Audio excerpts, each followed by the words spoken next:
ನಮ್ಮ ಬೆಂಗಳೂರಿನಲ್ಲಿ ಪ್ಲಾನ್ ಪ್ರಕಾರ ಮನೆ ಕಟ್ಟಿದ್ರು ಕೂಡ ಆಕ್ಯುಪೇಷನ್ ಸರ್ಟಿಫಿಕೇಟ್ ತಗೊಳ್ಳೋಕೆ ಮನೆ ಮಾಲೀಕರು ತುಂಬಾನೇ ಕಷ್ಟಪಡ್ತಿದ್ದಾರೆ. ಯಾವುದೇ ಡಿವಿಯೇಷನ್ ಇಲ್ಲದೆ ಕಟ್ಟಿದ್ರೂ ಅಧಿಕಾರಿಗಳು ಓಸಿ ಕೊಡೋಕೆ ಸುಳ್ಳು ನೆಪಗಳನ್ನ ಹೇಳಿ ಮನೆ ಮಾಲೀಕರನ್ನ ತಿಂಗಳಗಟ್ಟಲೆ ವರ್ಷಗಟ್ಟಲೆ ಜಿಬಿಎ ಕಚೇರಿಗೆ ಅಲೆದಾಡಿಸ್ತಿದ್ದಾರೆ. ಲಕ್ಷಾಂತರ ಜನ ಮನೆ ಮಾಲೀಕರು ಇವತ್ತು ಓಸಿ ತಗೊಳ್ಳೋಕೆ ಇನ್ನಿಲ್ಲದಂತೆ ಪರದಾಡ್ತಿದ್ದಾರೆ. ಎಲ್ಲಿ ಹೋಗ್ಬೇಕು ಏನ್ ಮಾಡಬೇಕು ಅಂತ ಗೊತ್ತಾಗದೆ ತಲೆ ಮೇಲೆ ಕೈ ಹೊತ್ತು ಕೂತ್ ಬಿಟ್ಟಿದ್ದಾರೆ. ಆದ್ರೆ ಒಬ್ಬ ಮನೆ ಮಾಲೀಕರು ಮಾತ್ರ ಧೈರ್ಯ ಮಾಡಿ ನಮ್ಮ ಪ್ರಜಾಕಿರಣ ಸ್ಟುಡಿಯೋಗೆ ಬಂದು ಓಸಿ ತಗೊಳ್ಳೋಕೆ ಎಷ್ಟೆಲ್ಲ ಪರದಾಡ್ತಿದ್ದಾರೆ, ಅಧಿಕಾರಿಗಳು ಅವರನ್ನ ಹೇಗೆಲ್ಲ ಸತಾಯಿಸ್ತಿದ್ದಾರೆ ಅಂತ ತಮಗಾದ ಅನುಭವವನ್ನ ತಮಗಾದ ನೋವನ್ನ ಶೇರ್ ಮಾಡ್ಕೊಂಡಿದ್ದಾರೆ. ಅದರ ಒಂದು ವಿಡಿಯೋ ನಿಮಗಾಗಿ. ನಮಸ್ತೆ. ಓಸಿಗೆ ಅಪ್ಲೈ ಮಾಡಿದಿರಲ್ವಾ, ಆಕ್ಯುಪೆನ್ಸಿ ಸರ್ಟಿಫಿಕೇಟ್ಗೆ ಜನಗಳು ನಿಮಗೆ ಆಕ್ಯುಪೆನ್ಸಿ ಸರ್ಟಿಫಿಕೇಟ್ ಅಪ್ಲೈ ಮಾಡಿದಾಗ ಸಾಫ್ಟ್ವೇರ್ ಇಂದ ಆಗ್ಲಿ, ಇವರಿಂದ ಆರ್ಕಿಟೆಕ್ಟ್ ಇಂದ ಆಗ್ಲಿ, ಮತ್ತೆ ನಿಮ್ಮ ಕಚೇರಿಗೆ ಹೋದಾಗ ನಿಮ್ಮ ಅನುಭವಗಳು ಏನಿದೆ ಸ್ವಲ್ಪ ಶೇರ್ ಮಾಡ್ಕೊಡಿ. ಓಕೆ, ಸೊ ಫಸ್ಟ್ ಜಿಬಿಎ ಮುಂಚೆ ಸ್ಟಾರ್ಟ್ ಆಗೋ ಮುಂಚೆನೆ ಪ್ರಾಬ್ಲಮ್ ಸ್ಟಾರ್ಟ್ ಆಗಿದ್ದು. ಯಾಕಂದ್ರೆ ಆವಾಗಲೇ ನಮ್ಮ ಮನೆ ಕಂಪ್ಲೀಟ್ ಆಯಿತು, ಫುಲ್ 100% ಕಂಪ್ಲೀಟ್ ಆಗಿ ನಾವು ಓಸಿ ಅಪ್ಲೈ ಮಾಡೋಕ್ಕೆ ಹುಡುಕಿದ್ವಿ. ಆವಾಗ ಸೆಂಟ್ರಲ್ ಆಗಿತ್ತು, BBMP ಅಂತ ಸೆಂಟ್ರಲ್ ಇತ್ತು ಇಲ್ಲಿ ಯುಟಿಲಿಟಿ ಬಿಲ್ಡಿಂಗಲ್ಲಿ. ಆವಾಗ ನಾವು ಬಂದು ಇಲ್ಲಿ ಇವ್ರನ್ನ ಭೇಟಿ ಮಾಡಿ, ಇಮ್ರಾನ್ ಅಂತ ಒಬ್ರು ಬಂದರು, ಇನ್ಸ್ಪೆಕ್ಷನ್ ಮಾಡಿಬಿಟ್ಟು ನಾವು ಆವಾಗ ಮಿನಿಸ್ಟರ್ ಹತ್ರನೂ ಹೋದ್ವಿ. ಮಿನಿಸ್ಟರ್ ಹತ್ರನೂ ಹೋಗಿ ಹೇಳಿದ್ವಿ. ಅವ್ರು ಹೇಳಿದ್ರು ಸ್ವಲ್ಪ ದಿನ ಕಾಯಿರಿ, ಇದೆಲ್ಲ ಜನವರಿ 1 ಎಲ್ಲ ಕ್ಲಿಯರ್ ಆಗಿಬಿಡುತ್ತೆ ಅಂತ. ಆಯ್ತಂತ ಕಾಯ್ದ್ವಿ. ತಪ್ಪಾಗಿ ಬಿಲ್ಡಿಂಗ್ ಕನ್ಸ್ಟ್ರಕ್ಷನ್ ಮಾಡಿದೀರಾ, ಸೆಟ್ ಬ್ಯಾಕ್ ಬಿಟ್ಟು ಪಕ್ಕದ ರೋಡಲ್ಲಿ ಸೇರ್ಸ್ ಕಟ್ಕೊಳ್ಳೋದೇ ಆಗ್ಲಿ, ಇನ್ನೊಂದಾಗ್ಲಿ ಬಾಲ್ಕನಿ ಪ್ರೊಜೆಕ್ಷನ್ಸ್ ಆಚೆ ಬರೋದೇ ಆಗ್ಲಿ, ಈಗ ಏನಾಗಿದೆ ಪ್ರೆಸೆಂಟ್ ಝೋನ್ ರೆಗ್ಯುಲೇಷನ್ ಪ್ರಕಾರ ಫ್ರಂಟ್ 1 ಮೀಟರ್ ಬಿಡಬೇಕು. ನಿಮ್ದು ಕಾರ್ನರ್ ಸೈಟ್ ಆಗಿರೋದ್ರಿಂದ ಎರಡು ಕಡೆ 1 ಮೀಟರ್, ಎರಡು ಕಡೆ 0.8 ಮೀಟರ್ ಬಿಡಬೇಕು. ಅಂದ್ರೆ 3 ಅಡಿ ಎರಡು ಕಡೆ 2.5 ಫೀಟ್ ಬಿಡಬೇಕು. Road set back stair case ಬಂದು ರೋಡ್ ವರ್ಗೂ ತಗೊಳ್ಳೋದಕ್ಕೆ ಪ್ರಾವಿಷನ್ ಇದೆ. ಆಸ್ ಪರ್ ಹೊಸ ನಾಮ್ಸ್ ಬಂದು ಸ್ಟೇರ್ ಕೇಸ್ ಬಂದು ಇದೆ. ಈ ತರ ತಪ್ಪಾಗಿ ಏನಾದ್ರು ಕಟ್ಟಿದ್ದೀರಾ ನೀವು? ಇಲ್ಲ, ತಪ್ಪಾಗಿ ಏನು ಕಟ್ಟಿಲ್ಲ. ಅದಕ್ಕೆ ಅವ್ರು ಬಂದು ಹೇಳಿದ್ರು, ಇಮ್ರಾನ್ ಅವ್ರು ಬಂದ್ಬಿಟ್ಟು DDP ಅಂತ ಇದ್ರು ಅವಾಗ, ಅವ್ರನ್ನ ಫಾಲೋ ಮಾಡಿದಕ್ಕೆ ಇಲ್ಲ ಇದಾಗತ್ತೆ, ನಾನು ಹೋಗಿ ರಿಪೋರ್ಟ್ ಕೊಡ್ತೀನಿ ಅಂದ್ರು. ಆಯ್ತು ಕೊಡ್ತಾರೆ, ಸ್ವಲ್ಪ ಟೈಮ್ ಆಗತ್ತೆ ಅಂದ್ಬಿಟ್ಟು 2-3 ವಾರ ಕಾಯ್ಬಿಟ್ಟು ತಿರ್ಗಾ ಕಾಯ್ತಾ ಇದೆ, ಬರ್ತಾರೆ ಅಂತ ಯಾರು ಬಂದಿಲ್ಲ. ತಿರ್ಗಾ ಫಾಲೋ ಅಪ್ ಮಾಡಕ್ ಶುರು ಮಾಡಿದೆ. ಆವಾಗ GBA ಅಂತ ಹೊಸದಾಗಿ ಶುರು ಆಯ್ತು. ಸೆಪ್ಟೆಂಬರ್ 2, 2025 GBA ಶುರು ಆಯ್ತು. ಅದಕ್ಕಿಂತ ಮೊದಲಿಂದ ನೀವು ಫಾಲೋ ಅಪ್ ಸ್ಟಾರ್ಟ್ ಮಾಡಿರೋದು? ಆವಾಗ ಫಸ್ಟ್ ಸಾಫ್ಟ್ವೇರ್ ಇನ್ನ ಸ್ಟಾರ್ಟ್ ಆಗಿಲ್ಲ, ನಿಮ್ದು ಸೆಪರೇಟ್ ಆಗಿ ಬರುತ್ತೆ ಅಂದ್ಬಿಟ್ಟು ಹೇಳಿದ್ರು. ಆಯ್ತಂತ ನಮ್ಗೆ ಯಾವ್ದು ಆಕ್ಸೆಸ್ ಇಲ್ಲ. ಆಸ್ ಅ ಓನರ್ ನಮ್ಗೆ ಅಲ್ಲೂ ಸಿಸ್ಟಮ್ ಅಲ್ಲಿ ಏನ್ ಪ್ರೋಗ್ರೆಸ್ ಇದೆ, ಅಪ್ಲೈ ಆಗಿದೆಯಾ ಇಲ್ವಾ ಅಂತ ಏನಿಲ್ಲ. ಇರೋ ಡಾಕ್ಯುಮೆಂಟ್ಸ್ ಯಾರು ಕೇಳ್ತಾರೋ ಕೊಡ್ತೀವಿ. ಅವ್ರು ಬಂದು ಆಧಾರ್ ಕಾರ್ಡ್ ಕೇಳ್ತಾರೆ, ಅಪ್ರೂವ್ಡ್ ಪ್ಲಾನ್ ಕೇಳ್ತಾರೆ, ಆಸ್ ಬಿಲ್ ಡ್ರಾಯಿಂಗ್ ಕೇಳ್ತಾರೆ, ಎಲ್ಲ ಕೊಟ್ವಿ. ಆರ್ಕಿಟೆಕ್ಟ್ ಬಂದ್ಬಿಟ್ಟು ಮೆಷರ್ಮೆಂಟ್ ಮಾಡಿ ಅಂತ ಮಾಡಿದ್ರು, ಹೋದ್ರು. ಅದಾದ್ಮೇಲೆ ಏನು ಮೂವ್ ಆಗಿಲ್ಲ. ಅವಾಗ ನಾನು ನಿಮ್ಮ ಹತ್ರ ವಾಪಸ್ ಬಂದೆ. ಥ್ರೂ ಆನ್ಲೈನ್ ಮುಖಾಂತರ ಸಬ್ಮಿಷನ್ ಆಗಿರ್ಲಿಲ್ಲ ಫೈಲು, ಸಬ್ಮಿಷನ್ ಮಾಡೋಣ ಅಂತ ಇಲ್ಲಿ ಬಂದಾದ್ಮೇಲೆ ಏನಾಯ್ತು, ಫಸ್ಟ್ ಸಿಸ್ಟಮ್ ಪ್ರಾಬ್ಲಮ್. ಬಂದ್ ಕೇಳೋವಾಗೆಲ್ಲ ಟಿಕೆಟ್ ರೇಸ್ ಮಾಡಿದೀವಿ, ಇನ್ನ ರಿಪ್ಲೈ ಬಂದಿಲ್ಲ, ಪ್ರಾಬ್ಲಮ್ ಇದೆ, ಸಬ್ಮಿಟ್ ಮಾಡಕ್ ಆಗ್ತಲ್ಲ, ಇನ್ನೊಂದು ವಾರ ಆಗತ್ತೆ, ಇವಾಗ ಈ ರಜಾ ಇದೆ, ಸ್ವಲ್ಪ ದಿನ ಕಾಯ್ರಿ ಅಂದ್ಬಿಟ್ಟು 2-3 ತಿಂಗಳಾಯ್ತು. ಮೇನ್ಲಿ ಏನಾಗಿದೆ ಇಲ್ಲಿ, ನಮ್ದು BBMP ಸಾಫ್ಟ್ವೇರ್ ಮೇಂಟೈನ್ ಮಾಡ್ತಾ ಇರೋದು ಪುಣೆದು ಸಾಫ್ಟ್ಟೆಕ್ ಕಂಪ್ನಿ ಅಂತ. ಈ GBA ಸಾಫ್ಟ್ವೇರ್ ಮೇಂಟೈನ್ ಮಾಡೋದು ಪುಣೆ. ಈ ಪುಣೆ ಕಂಪ್ನಿ ಬಂದು ಏನ್ ಮಾಡ್ತಾ ಇದೆ, ಎಲ್ಲಾರ ಹತ್ರನು ರೂಲ್ ಬಡಿ ಫೀಸ್ ಕಲೆಕ್ಟ್ ಮಾಡುತ್ತೆ. ಒಂದು ಪ್ಲಾನ್ ಸಬ್ಮಿಟ್ ಮಾಡೋದಕ್ಕಾಗ್ಲಿ, OC ಸಬ್ಮಿಟ್ ಮಾಡೋದಕ್ಕಾಗಲಿ, ಏನೇ ಸಬ್ಮಿಟ್ ಮಾಡ್ಲಿ ನಾವು, ವರ್ಷಕ್ಕೆ ನಮ್ದು ಒಂದು 20,000 ಅಪ್ಲಿಕೇಶನ್ ಹೋಗುತ್ತೆ. ಒಂದು ಅಪ್ಲಿಕೇಶನ್ಗೆ ಅವರೇ 1,000 ಆದ್ರೂ ಕೂಡ 2 ಕೋಟಿ ಕಲೆಕ್ಷನ್ ಮಾಡುತ್ತೆ. ಅದೇ ಒಂದು ಟಿಕೆಟ್ ರೈಸ್ ಮಾಡೋದ್ರೆ, ಟಿಕೆಟ್ ಸಾಲ್ವ್ ಮಾಡೋದಕ್ಕೆ, OC ಟಿಕೆಟ್ ಸಾಲ್ವ್ ಮಾಡೋದಕ್ಕೆ 10 ಡೇಸ್, ಒಂದು ವೀಕ್ ಇಂದ 10 ಡೇಸ್ ಬೇಕು. ಇಲ್ಲ 1 ಮಂತ್ ಆದ್ರೂ ಕೂಡ ಆಗೋಗುತ್ತೆ. ಎಷ್ಟೋ ಟಿಕೆಟ್ಸ್ಗಳು ರಿಕ್ವೆಸ್ಟ್ ಮಾಡಿ ಫಾಲೋ ಅಪ್ ಮಾಡಿ ಮಾಡಿಸ್ಬೇಕಾದ ಪರಿಸ್ಥಿತಿ ಬರುತ್ತೆ. ಇವತ್ತು ಇದು ಸಾಫ್ಟ್ವೇರ್ ಇಶ್ಯೂ ಏನಪ್ಪಾ, ನೆಗ್ಲಿಜೆನ್ಸಿ ಏನಪ್ಪಾ ಅಂದ್ರೆ, ಇದು ಯಾವ್ದೋ ಒಂದು ಕಂಪ್ನಿಗೆ GBA ಹ್ಯಾಂಡ್ ಓವರ್ ಮಾಡಿದೆ, ನೆಗ್ಲಿಜೆನ್ಸಿ ಅಷ್ಟೇ. ಇದು ಸಾಫ್ಟ್ವೇರ್ ಇಶ್ಯೂ BBMP ಕಡೆಯಿಂದಲ್ಲ. ಅವೇನಾಗುತ್ತೆ, ಪುಣೆ ಸಾಫ್ಟ್ವೇರ್ ಕಂಪ್ನಿ ಒಬ್ರಿಗೆ ಹ್ಯಾಂಡ್ ಓವರ್ ಮಾಡಿದೆ, ಅವರೊಂದು 4 ಜನ ಎಂಪ್ಲಾಯ್ಸ್ ಇಲ್ಲಿ ನೇಮಿಸಿದ್ದಾರೆ. ಆ ನೇಮಿಸಿರೋ ಎಂಪ್ಸಿಗಳು ರೂಲ್ ಬಡಿ ಚಾರ್ಜಸ್ ನ ಕಲೆಕ್ಟ್ ಮಾಡಿದ್ರು, ರೆಸ್ಪಾನ್ಸ್ ಇಲ್ಲ ಅಷ್ಟೇ. ಇದರಲ್ಲೇನು ಬೇರೆ BBMP ಸಾಫ್ಟ್ವೇರ್ ಕೊರತೆ ಏನಿಲ್ಲ. ಈ EODP ಸಾಫ್ಟ್ವೇರ್ ಬಂದು, ಈಸ್ ಆಫ್ ಡೂಯಿಂಗ್ ಸಾಫ್ಟ್ವೇರ್ ಬಂದು ಜುಲೈ 1, 2020 ಸಾಫ್ಟ್ವೇರ್ ಸ್ಟಾರ್ಟ್ ಆಗಿದ್ದು. ಈ ಸಾಫ್ಟ್ವೇರ್ ಇರೋದು ಇವತ್ತಿಂದಲ್ಲ, July 1, 2020 software. OCCC online implementation ಮಾಡಿದ್ದು ಮಾರ್ಚ್ 1, 2021 ನಲ್ಲಿ OCCC ಇಂಪ್ಲಿಮೆಂಟೇಷನ್ ಮಾಡಿದ್ರು. ಅವತ್ತಿಂದ ಇವತ್ತುವರೆಗೆ ಇದೇ ಸಾಫ್ಟ್ವೇರು. ಏನಾಗ್ತಾ ಇದೆ, ಸಾರ್ವಜನಿಕರೊಳಗೆ ನಮ್ಮಲ್ಲಿ ಈ ಓಸಿ ಒಂದೇ ರೀತಿ ಓಸಿ ಇಲ್ಲ. ಒಂದು ಓಸಿ ಬಂದು ಆನ್ಲೈನು, ಇದು ಬಂದು ನಿಮ್ಮಂಥ ಸಾರ್ವಜನಿಕರಿಗೋಸ್ಕರ ಮಾತ್ರ. ನೀವು ಓಸಿ ಬಂದು ನಿಮ್ಮಂಥ ಸಾರ್ವಜನಿಕರಿಗೋಸ್ಕರ ಮಾತ್ರ. ತೊಂದರೆ ಕೊಡ್ಬೇಕಿಲ್ಲ, ಸಾಫ್ಟ್ವೇರ್ ಸರಿ ಇಲ್ಲ, ಇನ್ನೊಂದಿಲ್ಲ, ನೀವು ಮಾಡಿಸ್ಕೊಂಬನ್ನಿ, ಅದನ್ನ ಮಾಡಿಸ್ಕೊಂಬನ್ನಿ. ಇನ್ನೊಂದು ಬಂದು ನೀವೊಬ್ಬ ಬಿಲ್ಡರ್ ಆಗಿದ್ರೆ ನಿಮ್ಗೆ ಈ ಪರಿಸ್ಥಿತಿ ಈಗ ನೀವು ಬಿಲ್ಡರ್ ಆದ್ರೆ ಅವ್ರಿಗೆ IFMS ಅಂತ ಇನ್ನೊಂದಿದೆ, ಅದ್ರಲ್ಲಿ ಇದು ಮಾಡ್ತಾರೆ. ನಿಮ್ಗೆ ಕಚೇರಿಗೆ ಹೋಗಿದ ಅನುಭವ ಇದ್ದಾಗ ಈಗ ನಾರ್ತ್ ಸಿಟಿ ಕಾರ್ಪೊರೇಷನ್ ನಿಮ್ಗೆ ಯಾವ ತರ ಅನುಭವ ಆಯ್ತು? ನಾರ್ತ್ ಸಿಟಿ ಕಾರ್ಪೊರೇಷನ್ ಹೋದ್ರೆ ಫಸ್ಟ್ ಹುಡುಕ್ಬೇಕು ಯಾರು ಇದ್ದಾರೆ ಅಂತ. ಅವ್ರು ಹೇಳ್ತಾರೆ ಇವತ್ತು ಯಾರು ಬಂದಿಲ್ಲ, ನಾಳೆ ಬನ್ನಿ, ಇಲ್ಲ ಒಂದ್ 2 ದಿನ ಬಿಟ್ಕೊಂಡು ಬನ್ನಿ. ಕಚೇರಿ ಹಾಜರಾತಿಗಳಲ್ಲಿ ಇತ್ತ? ಕಚೇರಿ ಅಲ್ಲಿ ಮಂಜುಶ್ರೀ ಅಂತ ಒಬ್ರು ಮೇಡಮ್ ಇದ್ದಾರೆ, ಅವ್ರನ್ನ ಭೇಟಿ ಮಾಡ್ಬಿಟ್ಟು ಅವ್ರ ಹತ್ರ ಟೈಮ್ ತಗೊಂಡು ಕಾಯ್ತಾ ಇದ್ರೆ, ಇಲ್ಲ ಇವನ್ನ ಬಂದಿಲ್ಲ ಸಾಫ್ಟ್ವೇರ್ ಅಲ್ಲಿ, ನಿಮ್ದು ಏನು ಪೆಂಡಿಂಗ್ ಇಲ್ಲ ಅಂತ ಹೇಳ್ತಾರೆ. ನೀವು ಹೋಗಿ ಆರ್ಕಿಟೆಕ್ಟ್ ಹತ್ರ ಚೆಕ್ ಮಾಡಿ. ತಿರ್ಗಾ ಈ ಆಫೀಸ್ ಇರೋದು ಇವ್ರದ್ದು ಅಮೃತಲ್ಲಿ, ನಮ್ಮನೆ ಇರೋದು HRB ಲೇಔಟು, ಆರ್ಕಿಟೆಕ್ಟ್ ಇರೋದು MG ರೋಡ್. ಸೊ ಅಲ್ಲಿಂದ ತಿರ್ಗಾ ನಾನು ಫೋನ್ ಮಾಡಿ ಇಲ್ಲಿ ಕೇಳಿದ್ರೆ ಆಯ್ತು ಕಳ್ಸಿದೀವಿ ಅಂತಾರೆ. ಏನೇನ್ ರಿಕ್ವೈರ್ಮೆಂಟ್ ಇದೆಯೋ, ಫೋಟೋಗ್ರಾಫ್ ಅಂತ ಇರ್ಲಿ, ಸ್ಟ್ರಕ್ಚರ್ ಎಲ್ಲ ಸರ್ಟಿಫಿಕೇಟ್ ಆಗ್ಲಿ, ಅಪ್ರೂವ್ಡ್ ಪ್ಲಾನ್ ಆಗ್ಲಿ, ಆಸ್ ಬಿಲ್ಡ್ ಡ್ರಾಯಿಂಗ್ ಇರ್ಲಿ, ಎಲ್ಲ ತಗೊಂಡು ಅಪ್ಲೋಡ್ ಮಾಡಿದೀವಿ. ಈಗ ಮಂಜುಶ್ರೀ ಅವ್ರು ನಿಮ್ಗೆ ಏನೇನ್ ತಪ್ಪಾಗಿದೆ, ಇದೇ ಕಾರಣಕ್ಕೆ ನಿಮ್ಗೆ ಓಸಿ ಕೊಡೋದಿಕ್ಕಾಗಲ್ಲ, ಇನ್ನೊಂದಾಗಲ್ಲ, ಪ್ರಾಪರ್ ಆಗಿ ಏನಾದ್ರು ಗೈಡ್ ಮಾಡಿದ್ರ? ಈಗ ಇಷ್ಟು 3 ತಿಂಗಳಿಂದ 2.5 months ಇಂದ ಮಂಜುಶ್ರೀ ಅವ್ರ ಹಿಂದೆ ಓಡಾಡ್ತಾ ಇದ್ದೀರಾ ನೀವು. ಮಂಜುಶ್ರೀ ಆಮೇಲೆ ಡೈರೆಕ್ಟ್ ಆಗಿ ನಾನು ರವಿಕುಮಾರ್ ಅಂತಿದ DD. ರವಿಕುಮಾರ್ ಕಚೇರಿಯಲ್ಲಿ ಸಿಗ್ತಾರ ನಿಮ್ಗೆ? ಇದ್ರಿಗೂ ಒಂದೇ ಸರಿ ಸಿಕ್ಕಿರೋದು ನನಗೆ. ಒಂದೇ ಸತಿ ಕಚೇರಿಗೆ ಅವ್ರು ಬರೋದೇ ಅಪರೂಪ. ವರ್ಷಕ್ಕೆ ಒಂದಿನ ಏನೋ ಕಚೇರಿ, ಅದು ಅವ್ರ ಕಚೇರಿ ಬರೋದು ಯಾವ ಸಮಯದಲ್ಲಿ? ಸಾಯಂಕಾಲ 6 ಗಂಟೆಗೆ ಬರ್ತಾರೆ, 6 ಗಂಟೆಗೆ ಬಂದು ರಾತ್ರಿ 8 ಗಂಟೆ ಒಳಗೆ ಇದ್ಬಿಟ್ಟು ಹೊರಟೋಗ್ತಾರೆ. ಕಚೇರಿ ಸಿಗೋದು ತುಂಬಾ ಅಪರೂಪ ಅಲ್ಲ? ಅದು ಹೇಗೆ ಸಿಕ್ಬಿಡುತ್ತೆ ನಿಮ್ಗೆ? ಕಷ್ಟಪಟ್ಟು ಏನಾಯ್ತಂದ್ರೆ, ಫಸ್ಟ್ ಉಗಾದಿ ಹಬ್ಬ ಬಂತು, ಗುಡ್ ಫ್ರೈಡೆ ಬಂತು, ಇದೆಲ್ಲ ಕ್ಲಿಯರ್ ಆದ್ಮೇಲೆ ಆಮೇಲೆ ಸೆನ್ಸಸ್ ಟ್ರೈನಿಂಗ್ ಅಂತ ಹೋಗಿದ್ರು. ನಾನು ಅವ್ರಿಗೆ ಪರ್ಸನಲ್ ಆಗಿ ಫೋನ್ ನಂಬರ್ ತಗೊಂಡು ಮೆಸೇಜ್ ಮಾಡಿ, ಕಾಲ್ ಮಾಡಿ, ಅಪಾಯಿಂಟ್ಮೆಂಟ್ ತಗೊಂಡ್ರೆ ಇವತ್ತಿಲ್ಲ ನಾಳೆ ಬನ್ನಿ, ಇವತ್ತು ಬಂದಿಲ್ಲ ನಾಳೆ ಬರ್ತೀನಿ ಅಂದ್ಬಿಟ್ಟು ಹಂಗಿಂಗ್ ಮಾಡಿ ಹೋದ ವಾರ ಹೋಗಿ ಮೀಟ್ ಮಾಡಿದೆ. ಮೀಟ್ ಮಾಡಿದ್ದಕ್ಕೆ ಫಸ್ಟ್ ಏನಂದ್ರು, ನೀವು ಹೋಗಿ ಮಂಜುಶ್ರೀ ಹತ್ರ ಚೆಕ್ ಮಾಡಿ ಅಂತ. ಅವ್ರ ಹತ್ರ ಏನು ವಿಸಿಬಿಲಿಟಿ ಏನಿಲ್ಲ, ನಮಗೂ ಏನು ವಿಸಿಬಿಲಿಟಿ ಇಲ್ಲ. ಸದ್ಯಕ್ಕೆ ನನ್ನ ಸಿಸ್ಟಮಲ್ಲಿ ಏನಿದೆ ಅಂತಾನು ಏನು ಒಂದು ನಯ ಪೈಸಾ ಗೊತ್ತಿಲ್ಲ, ಕರೆಕ್ಟ್ ಆಗಿದೆ ಇಲ್ವ ಅಂತ. ಅಪ್ಲೋಡ್ ಆಗಿದೆ, ಆರ್ಕಿಟೆಕ್ಟ್ ಮಾಡಿದಾರೆ, ಏನು ಫೀಡ್ಬ್ಯಾಕ್ ಇಲ್ಲ ನಮ್ಮ ಹತ್ರ. ಅವ್ರನ್ನ ಹೋಗಿ ಕೇಳೋದಕ್ಕೆ ನಿಮ್ದು ರಿಜೆಕ್ಟ್ ಆಗ್ಬಿಟ್ಟಿದೆ ಅಂದ್ರು. ಮೇಡಮ್ ನಾನು 2 ತಿಂಗಳಿಂದ ಬರ್ತಾ ಇದ್ದೀನಿ ನಾನು, ನೀವು ಯಾವಾಗ ರಿಜೆಕ್ಟ್ ಅಂತೀರಾ? ಯಾವಾಗ ರಿಜೆಕ್ಟ್ ಅಂದ್ರೆ 3 ದಿನ ಹಿಂದೆ ಆ ಸೆನ್ಸಸ್ ಡ್ಯೂಟಿ ಟೈಮಲ್ಲಿ ರಿಜೆಕ್ಟ್ ಆಗ್ಬಿಟ್ಟಿದೆ.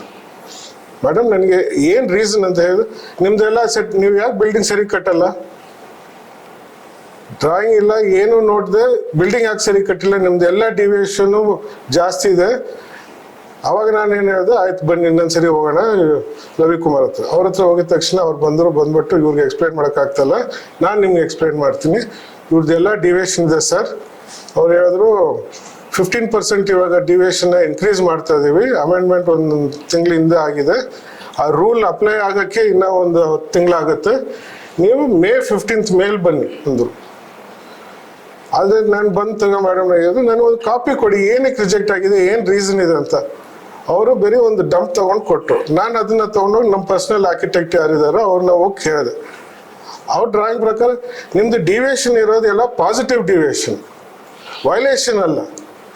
ಎಕ್ಸ್ಟ್ರಾ ಜಾಗ ಬಿಟ್ಟಿದ್ದೀರಾ, ಅದಕ್ಕೆ ಏನಕ್ಕೆ ನಿಮ್ದು ಜಾಸ್ತಿ ಪರ್ಸೆಂಟೇಜ್ ಅಂತಾರೆ, ಅದನ್ನ ಹೋಗಿ ಲೆಕ್ಕ ಹಾಕೊಂಡು ಏನಕ್ಕೆ ಹೇಳ್ತಾ ಇದಾರೆ ಅಂತ ಅರ್ಥ ಆಗಿಲ್ಲ. ಅದಕ್ಕೆ ನಾನು ಅವತ್ತು ಫೋನ್ ಮಾಡಿ, ನಮ್ಮ ಅಧಿಕಾರಿಗಳಿಗೆ ಏನಿದೆ, ಝೋನಿಂಗ್ ರೆಗ್ಯುಲೇಷನ್ ಅಂದ್ರೆ ಏನು, ರೆಗ್ಯುಲರೈಸೇಷನ್ ಅಂದ್ರೆ ಡಿಫ್ರೆನ್ಸ್ ಕೂಡ ಗೊತ್ತಿಲ್ಲ. ನೀವು ಫಸ್ಟ್ ಪ್ಲಾನ್ ಸ್ಯಾಂಕ್ಷನ್ ತಗೋಬೇಕಾದ್ರೆ ಯಾವ ತರ ತಗೊಂಡಿದ್ರಿ? BBMP ಬೈಲಾ ಮೊದಲು BBMP ಬೈಲಾ ಏನಿತ್ತು, ಫ್ರಂಟ್ 2.2 ಮೀಟರ್, ಒಂದ್ ಸೈಡ್ 1.47, 2 ಸೈಡ್ 1 ಮೀಟರ್ ಬಿಟ್ಟು ತಗೊಂಡಿದ್ರಿ.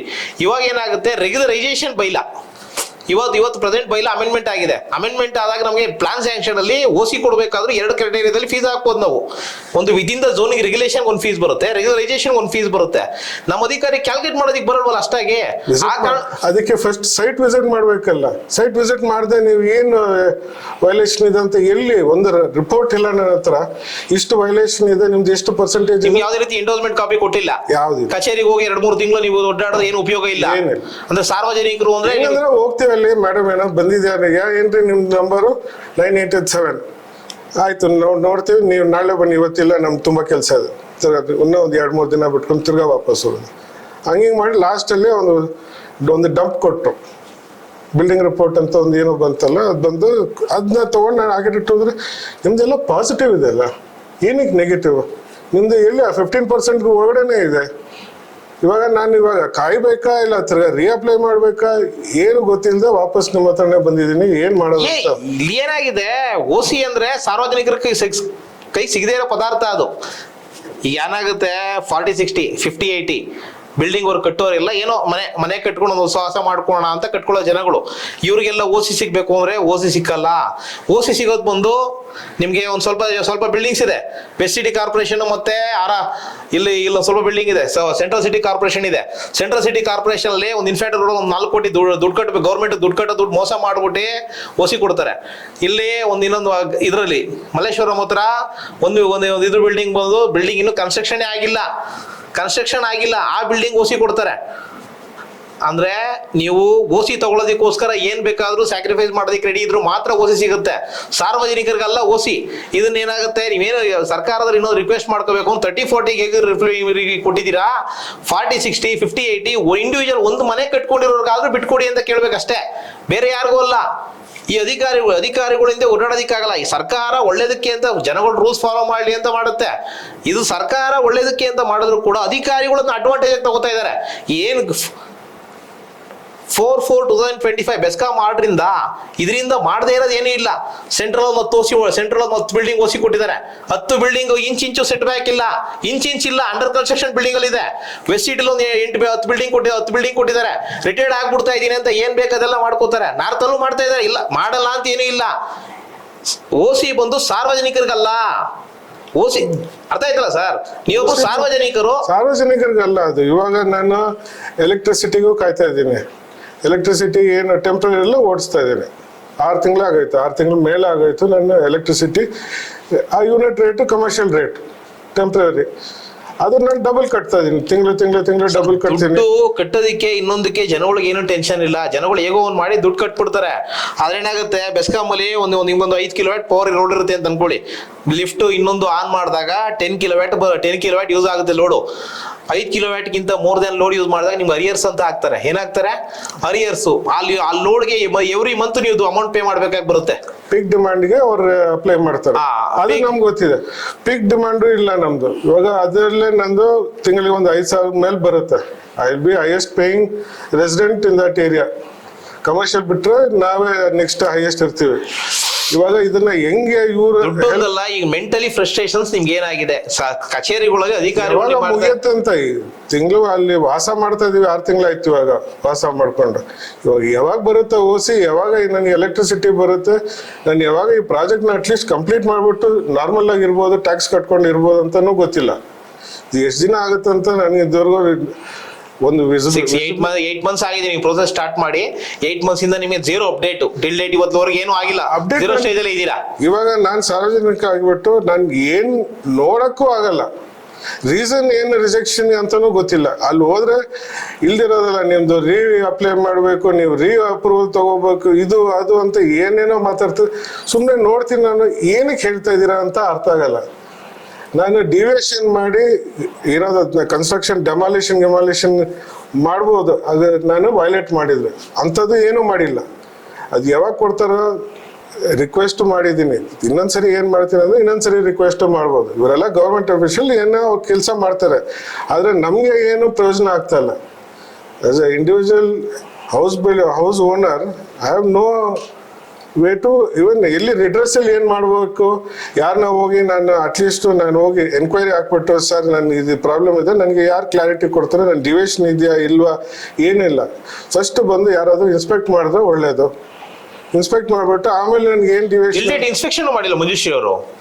ಸುಮ್ 2 months ಇಂದ ನೀವು ಒಡ್ಡಾಡ್ತಾ ಇರೋದಷ್ಟೇ. ಅವ್ರ ಹಿಂದೆ ಜಾಸ್ತಿ ಅಂದ್ರೆ ಒಂದು ಪೋಸ್ಟೆಡ್ ಬರ್ದು ಇಟ್ಕೊಂಡ್ರು. ಆ ಪೋಸ್ಟೆಡ್ ಗಾಯ ಬಿದ್ದ ಗೋಡೆ ಮೇಲಿಂದ ಪೋಸ್ಟರ್ ಬರೆದು ಇಟ್ಕೊಂಡಿದ್ದಾರೆ. ಅವಾಗ ಬರ್ದಿದ್ದು 1 ವರ್ಷ ಅದು ಕೂಡ ಅದು ಕ್ಲೀನ್ ಆಗುತ್ತೆ. ಇವಾಗ ಇಲ್ಲ ಅಂತಾರ, ಅವರೇ ಹೇಳ್ತಾರಲ್ಲ, ಎಲ್ಲಿ ನಿಮ್ದು ಏನಿಲ್ಲ ಅಲ್ಲ, ಪೆಂಡಿಂಗ್ ಏನಿಲ್ಲ, ಪೆಂಡಿಂಗ್ ಇರೋದು 3 ಏನಿಲ್ಲ, ನಮ್ದು ಇಲ್ಲ ಪೆಂಡಿಂಗ್ ಅಲ್ಲಿ. ಇದು ಸಾರ್ವಜನಿಕರು ಮನೆ ಕಟ್ಟುತ್ತಿರುವವರ ಪರಿಸ್ಥಿತಿ. ಇವತ್ತಿನ ಪರಿಸ್ಥಿತಿಲಿ ಇಲ್ಲಿ ಸರ್ಕಾರದಲ್ಲಿ ಇದು ಸರ್ಕಾರ ಅಂತ ಸರ್ಕಾರ ಬ್ಲೇಮ್ ಮಾಡೋದಲ್ಲ, ನಮ್ಮ ಅಧಿಕಾರಿಗಳು ಕೆಳಮಟ್ಟದ ಅಧಿಕಾರಿಗಳು ಮಾಡ್ತಾ ಇರೋ ತೊಂದರೆಯಿಂದ ಈ ರೀತಿ ಮನೆ ಕಟ್ಟಿ ಒಂದು ಗೃಹ ನಿರ್ಮಾಣ ಮಾಡಿ ಏನೋ ಒಂದು ಒಳಗೆ ಸೇರ್ಕೊಳ್ಳೋಣ ಅಂತ ಒದ್ದಾಡ್ತಾ ಇರೋ ಜನಗಳಿಗೆ ಯಾವುದೇ ರೀತಿ ಬೆನಿಫಿಟ್ ಆಗ್ತಾ ಇಲ್ಲ. ಈ ಸುಪ್ರೀಂ ಕೋರ್ಟ್ ಆರ್ಡರ್ 17/12/2024 ಆರ್ಡರ್ನ ಇದ್ ಮಾಡ್ಕೊಂಡು ನಮ್ಮ ಕರ್ನಾಟಕದಲ್ಲಿ ಎಲ್ಲಾ ಕಡೆ ಇಂಪ್ಲಿಮೆಂಟೇಷನ್ ಆಗಿ ಬೆಸ್ಕಾಂ ಇಂದ 4/4/2025 ಇಂಪ್ಲಿಮೆಂಟೇಷನ್ ಮಾಡೋರು ಈ ಆರ್ಡರ್. ಅವತ್ತಿಂದ ಇವತ್ತುವರೆಗೂ ಇವರೊಬ್ರು ಧೈರ್ಯವಾಗಿ ಬಂದು ಏನೋ ನನಗೆ ಆಗ್ತಾ ಇರೋ ಪರಿಸ್ಥಿತಿ ನಾನು ಹೇಳ್ಕೊತೀನಿ ಅಂತ ಬಂದ್ರು. ಇದೇ ಪರಿಸ್ಥಿತಿ ಎಲ್ಲಾರ್ದು ಕೂಡ. ಬೆಂಗಳೂರು ವರ್ಷಕ್ಕೆ 15,000 ಮನೆ ಕಟ್ತಾರೆ. GBL ಲಿಮಿಟ್ಸ್ ಅಲ್ಲಿ 15,000 ಮನೆ ಕಟ್ಟಿಸ್ತಾರೆ. 15,000ದಲ್ಲಿ ದೊಡ್ಡ ಪ್ರೀಮಿಯಂ ಕಸ್ಟಮರ್ಸ್ ಅಪಾರ್ಟ್ಮೆಂಟ್ಸ್ ಅವ್ರು ಇವರು ಕಟ್ಟೋದು 1,000 ಜನ ಮಾತ್ರ ಮನೆ ಕಟ್ಟೋದು. ಅವರು ಓಸಿನ ಹೇಗಾದ್ರೂ ಸಹ ಹೇಳಿ ಪರ್ಚೇಸ್ ಮಾಡ್ತಾರೆ, ಇನ್ನೊಂದು ಮಾಡ್ತಾರೆ. ಅವ್ರ ಕೆಲಸ ಆಗ್ಬೇಕು, ಅವ್ರ ವ್ಯಾಪಾರಸ್ಥರು ಏನ್ ಬೇಕಾದ್ರೂ ಮಾಡಿ ಅವ್ರು ಪರ್ಚೇಸ್ ಮಾಡ್ತಾರೆ. ಆದ್ರೆ ಸಾರ್ವಜನಿಕರು ಮನೆ ಕಟ್ಟಬೇಕಾದ್ರೆ, ಪ್ರಾಪರ್ಟಿ ತಗೋಬೇಕಾದ್ರೂ ಸಾಲ, ಮನೆ ಕಟ್ಟಬೇಕಾದ್ರೂ ಸಾಲ, ಇದು ಮಾಡಿ ಕೊನೆ ಟೈಮಲ್ಲಿ ಅವ್ರ ಪರಿಸ್ಥಿತಿ ಹೇಗೆ ಅಂದ್ರೆ ಹೀನಾಯವಾಗಿದೆ, ಹೇಳ್ಕೊಳ್ಳೋದಿಕ್ಕಾಗಲ್ಲ. ಆಫೀಸ್ ಕಚೇರಿಗಳಿಗೆ ಹೋದ್ರೆ ಅಧಿಕಾರಿಗಳು ಬಿಲ್ಡರ್ಸ್ ನ ಕೂರ್ಸ್ ಮಾತಾಡ್ತಾರೆ. ಸಾರ್ವಜನಿಕರು ಅಲ್ಲೇ ಹೋಗಿ ನಿಂತ್ಕೊಂಡು ಒಡ್ಡಾಡ್ತಾ ಇದ್ರು ಕೂಡ 2 ತಿಂಗಳು 3 ತಿಂಗಳು ಒಡ್ಡಾಡಿದ್ರು ಕೂಡ ಏನು ಕೆಲಸ ಆಗಲ್ಲ. ಕೇಳಿದ್ರೆ ಫೈಲ್ ಬಂದಿಲ್ಲ. ಇದು EODB ಸಿಸ್ಟಮ್. EODB ಬಂದು ಈಸ್ ಆಫ್ ಡೂಯಿಂಗ್ ಸಿಸ್ಟಮ್ ಅಂತ ಯಾವ ಕಾರಣಕ್ಕೋಸ್ಕರ ಮಾಡಿದ್ರು? ಇದೆಲ್ಲ ಸ್ಮೂತ್ ಆಗಲಿ, ಟ್ರಾನ್ಸ್ಪರೆನ್ಸಿ ಇರ್ಲಿ, ಎಲ್ಲರಿಗೂ ಕೆಲಸ ಆಗ್ಲಿ ಅಂತ. ಇದು is of doing system work ಆಗ್ತಾ ಇದೆಯಾ? ನೋಡಿದ್ರಲ್ಲ ವೀಕ್ಷಕರೇ, ಯಾವುದೇ ಡಿವಿಯೇಷನ್ ಇಲ್ಲದೆ ಮನೆ ಕಟ್ಟಿದ್ರು GB ಅಧಿಕಾರಿಗಳು ಈ ಮನೆ ಮಾಲೀಕರಿಗೆ ಓಸಿ ಕೊಡೋಕೆ ಕಚೇರಿಗೆ ಅಲೆದಾಡಿಸ್ತಾ ಇದ್ದಾರೆ ಅಂತ.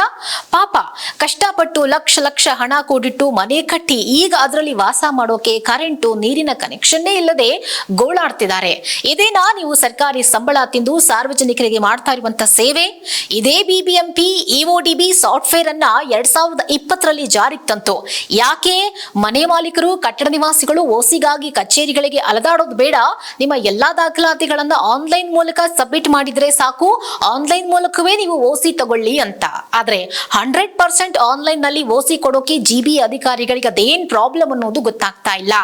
ಯಾಕೆ EODB ತಂತ್ರಾಂಶದಲ್ಲಿ 100% ಇಂಪ್ಲಿಮೆಂಟೇಷನ್ ಆಗಿಲ್ಲ? ಅದೇ ಸ್ವಲ್ಪ ರೂಲ್ಸ್ ಬ್ರೇಕ್ ಮಾಡಿ ಡೆವಿಯೇಷನ್ ಮಾಡಿ ಮನೇನು ಯಾವುದೋ ಕಟ್ಟಡವನ್ನು ಕಟ್ಟಿ ಓಸಿ ತಗೊಳ್ಳೋಕೆ ಬಂದ್ರೆ ಅಂತವರಿಗೆ ನೀವು ಚೇರ್ ಹಾಕಿ ಕೂರಿಸ್ತಿದ್ದೀರಾ. ಆದ್ರೆ ಸರ್ಕಾರದ ರೂಲ್ಸ್ ಅನ್ನ ಬ್ರೇಕ್ ಮಾಡದೆ, ಯಾವುದೇ ಡಿವಿಯೇಷನ್ ಮಾಡದೆ ನಿಯತ್ತಾಗಿ ಮನೆ ಕಟ್ಟಿರೋರು GBA ಕಚೇರಿಗೆ ಬಂದ್ರೆ ಅವ್ರನ್ನ ಕ್ಯಾರೆ ಅನ್ನಲ್ಲ. ಎಲ್ಲಾ ಡಾಕ್ಯುಮೆಂಟ್ ಕರೆಕ್ಟ್ ಆಗಿ ಕೊಟ್ಟರು ನಿಮಗೆ ಸ್ಪಾಟ್ಗೆ ಹೋಗಿ ಒಂದು ವೆರಿಫಿಕೇಶನ್ ಮಾಡೋಕ್ಕಾಗಲ್ಲ ಅಂದ್ರೆ ನೀವು ಆ ಕೆಲಸದಲ್ಲಿ ಯಾಕಿದ್ದೀರಾ? ನೀವೇ ತಂದಿರೋ ರೂಲ್ಸ್ ಅನ್ನ ನೀವೇ ಫಾಲೋ ಮಾಡಲ್ಲ ಅಂದ್ರೆ ಜನ ಏನ್ ತಾನೇ ಮಾಡ್ಬೇಕಾಗಿದ್ರೆ? ಡಾಕ್ಯುಮೆಂಟೇಶನ್ ಕರೆಕ್ಟ್ ಇಲ್ವಾ? ಇಲ್ಲ ಎಲ್ಲಾದ್ರೂ ಡಿವಿಯೇಷನ್ ಆಗಿದ್ಯಾ, ಏನಾದ್ರೂ ಮಿಸ್ಟೇಕ್ ಆಗಿದ್ಯಾ ಹೇಳ್ಬೇಕಲ್ವಾ? ನೀವು ಏನು ಹೇಳದೆ ಆವತ್ತು ಬನ್ನಿ ಇವತ್ತು ಬನ್ನಿ ಅಂದ್ರೆ ಮನೆ ಮಾಲೀಕರು ಏನ್ ಮಾಡ್ಬೇಕು ಹಾಗಿದ್ರೆ ಓಸಿ ತಗೊಳ್ಳೋದಕ್ಕೆ? ನೀವೇ ಉತ್ತರ ಕೊಡಿ. ಹಾಗೆ ವೀಕ್ಷಕರೇ, ನಿಮಗೂ ಓಸಿ ವಿಚಾರದಲ್ಲಿ GB ಅಧಿಕಾರಿಗಳಿಂದ ಇದೇ ರೀತಿ ತೊಂದರೆ ಆಗ್ತಾ ಇದ್ರೆ ನಮ್ಮ ಪ್ರಜಾಕಿರಣ ವಾಹಿನಿಯ ಕಚೇರಿಗೆ ಬಂದು ನಿಮ್ಮ ನೋವನ್ನ ನಮ್ಮೊಂದಿಗೆ ಹಂಚಿಕೊಳ್ಳಬಹುದು. ಹಾಗೆ ಈ ಒಂದು ವಿಡಿಯೋಗೆ ಒಂದು ಲೈಕ್ ಕೊಟ್ಟು ಮತ್ತಷ್ಟು ಜನರಿಗೆ ಈ ವಿಚಾರ ತಲುಪೋದಕ್ಕೆ ವಿಡಿಯೋವನ್ನ ಆದಷ್ಟು ಶೇರ್ ಮಾಡಿ. Thank you.